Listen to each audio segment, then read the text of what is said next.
In the beginning was the Word, and the Word was with God, and the Word was God. He was with God in the beginning. Through him all things were made. Without him nothing was made that has been made. In him was life, and that life was the light of all mankind.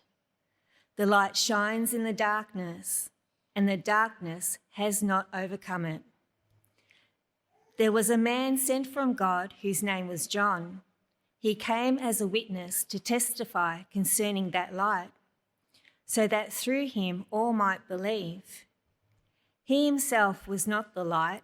He came only as a witness to the light. The true light that gives light to everyone was coming into the world. He was in the world, and though the world was made through him, the world did not recognize him. He came to that which was his own, but his own did not receive him. Yet to all who did receive him, to those who believed in his name, he gave the right to become children of God. Children born not of natural descent, nor of human decision or a husband's will, but born of God. The Word became flesh and made his dwelling among us. We have seen his glory, the glory of the one and only Son, who came from the Father, full of grace and truth.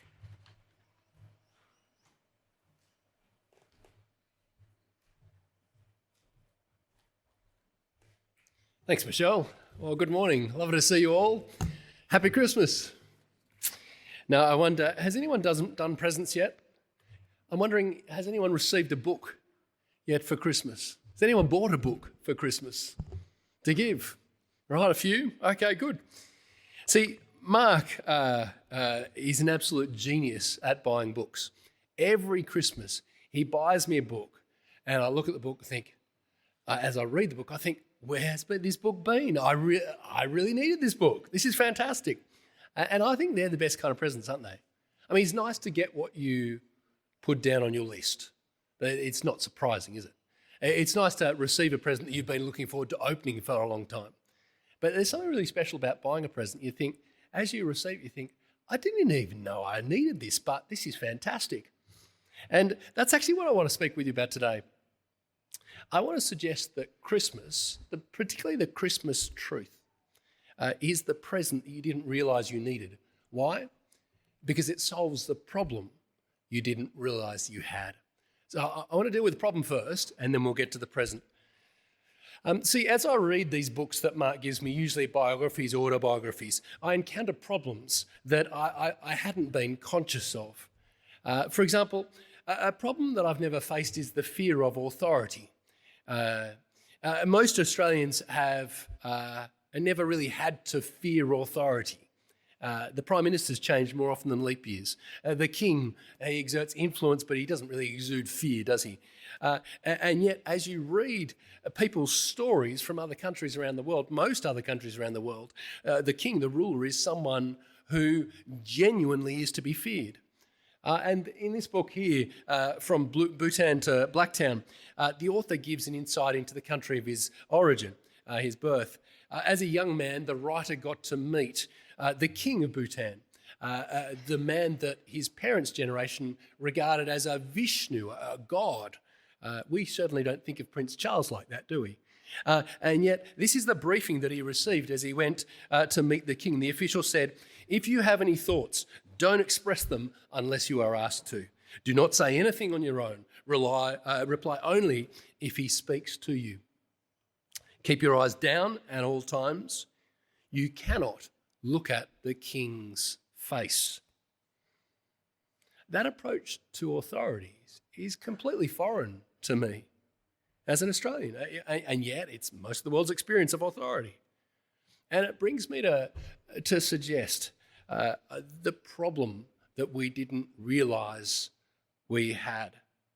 Because as you open up the Bible and as you meet the God in the Bible, in terms of holding real power, God is more similar to the kings of the other nations than he is to the authority figures in Australia. And so for us, how do we relate to a God like that? I think that last line of the quote there is chilling. You cannot look at the king's face. But as you open up to the Old Testament, you hear God saying something similar, but actually more dramatic. Right at the beginning of the Bible, God says, "No one can see me and live." This comment is made in the second book of the Bible to the towering figure of Moses. See, Moses met with God at the burning bush in Exodus 3. Moses met with God as he received the Ten Commandments the first time and as he received the Ten Commandments for the second time. And even though Moses met with God, even though Moses' face became radiant as a result, God refused to meet with Moses face to face. Why? Well, he tells us, Exodus 33:20, "You cannot see my face, for no one may see me and live." Though through Moses, God set up a whole system of worship for Israel, the tent of meeting, which later became the temple. And in all of those situations of interaction between God and his people, there was this distance. There was this unseeableness of God. There was this separateness from God.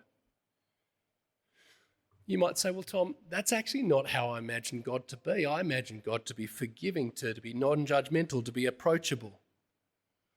But of course, when I think like that, I end up with the God of my imagination rather than the God who shows himself to us in the words of the Bible. I imagine you might have had this thought before. I'd believe in God if he would just show up and show himself to me, then I'd believe. I think like that when I actually forget that God is entirely different to me, that he's entirely different to us. He's separate to us. The Bible tells us that God dwells in unapproachable light. See, light is a word that describes God, and darkness is a word that describes humanity. And actually, this is the first problem that most Australians don't realise they have. We are separated from God, who lives in unapproachable light. During the reign of Queen Elizabeth II, they had a 4-word summary. The palace had a 4-word summary of how to manage the media. There's the 4-word summary on the screen. Don't complain, don't explain. So in crisis after crisis during her reign, there would be no explanation of events, nor were there any apologies. There's just a sense in which the palace chose difference over familiarity. But what we've come to see over time, perhaps you knew all along, is that the royal family is just like ordinary families.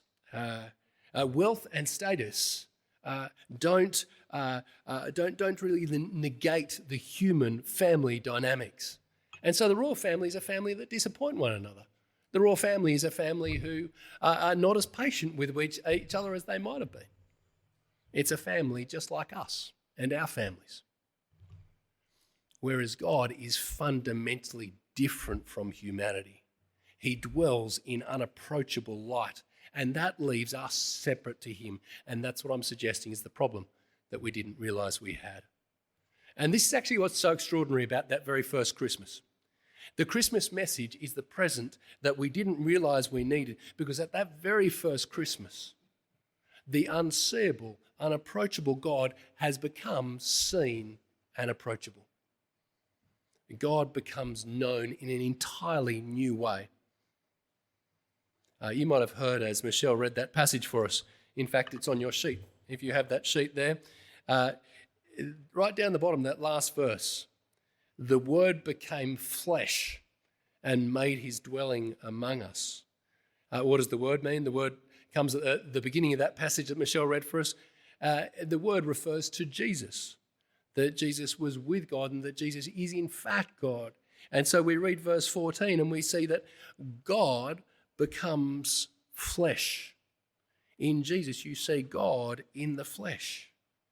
And so people, when they met with Jesus, could truly see God and not die.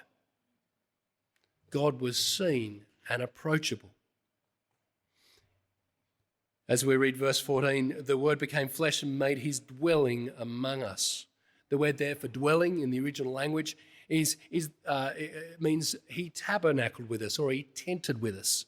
That means God literally comes and camps next to us, becoming seeable and knowable. Have you had that moment where you drive into a campsite? You're driving into a campsite, you're looking for a campsite, and other people look up at your car from their campsite. Have you had that moment? They're around their fire, doing their thing around their campsite, and they look around at your car. On their face, is that a face of welcome and excitement that someone else has come to the campsite? It's not really, is it? It's kind of a look of suspicion. Like written across their face is, "Not next to us, champ." You know, why is that? Well, because you might be messy, you might steal their stuff, you might be noisy, you might be like other people that they've camped next to.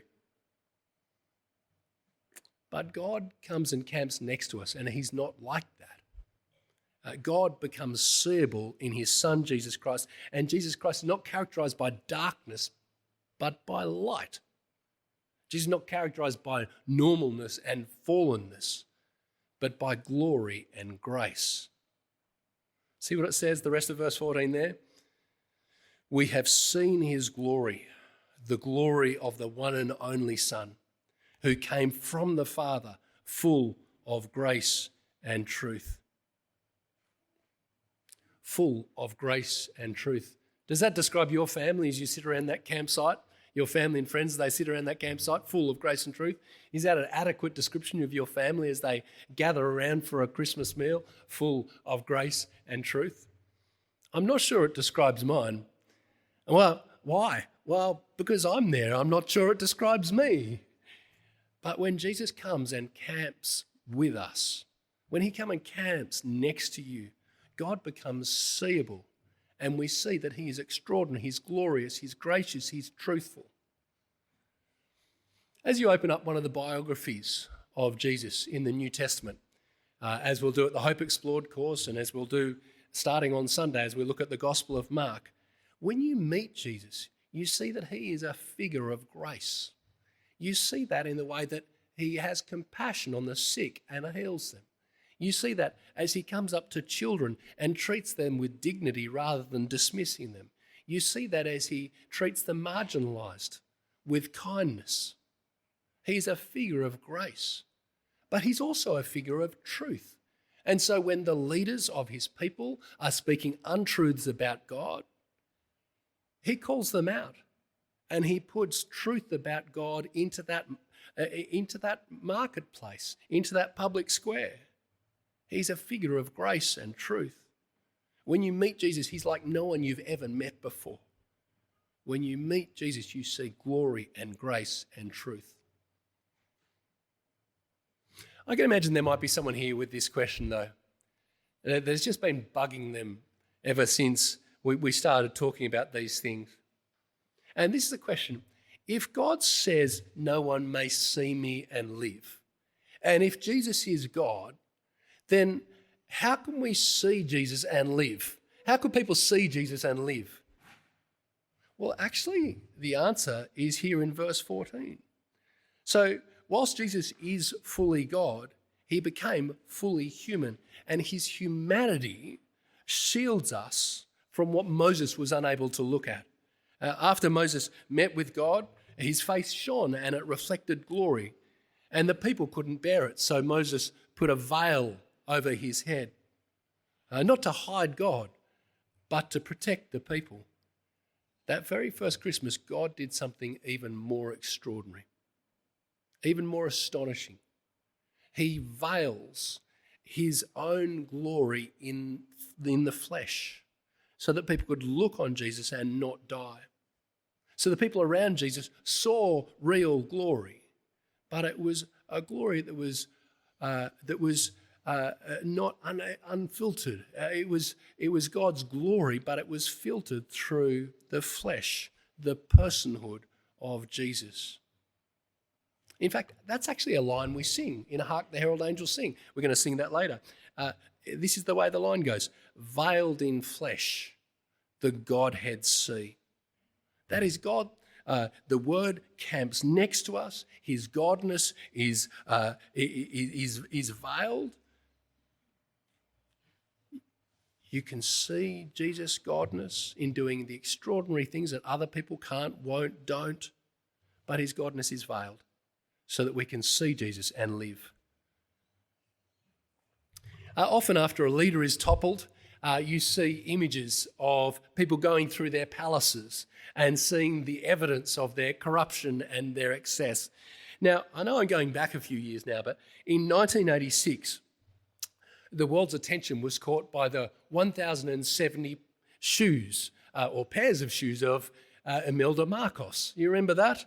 Extraordinary. And then in 2003, the world's attention was drawn to the gold-plated AK-47s that were found in the palace of Saddam Hussein and his son's private zoo of exotic animals. That also caught the attention. But when we're drawn into God's presence through Jesus, what is revealed is not excess and corruption, but glory, grace, and truth. In fact, after Jesus died as a sacrifice for the darkness of the world, people went into his tomb. What did they find? They only found his clothes, for he had gone. He had risen from the grave just like he said he was going to do, which again highlights in an extraordinary way his glory, also his grace and his truth. And that's one of the extraordinary things we're celebrating at Christmas. The unseen God becomes seen. He camps amongst humanity, and his godness is seen. His glory, his grace, his truth. And this is the Christmas present that we didn't realise we needed, because it solves the problem that we didn't realise we had. Now, this book that Mark mentioned, the author Sam Chan, uses three words that I thought were really helpful in responding to God. It's on the second last page of the book and cleverly starts with the letters A, B, C. The first is A, to admit. Admit that we're separated from God through darkness. The second one, B, believe. Believe that Jesus comes and brings us close to God through his life and his death and his resurrection. And thirdly, C, commit. Commit to living with Jesus as the authority in your life, for he is a glorious king, he's a gracious king, and he's a truthful king. Because we can't know God by our imagination. We can't know God by our imagination, speculation, or even religious tradition.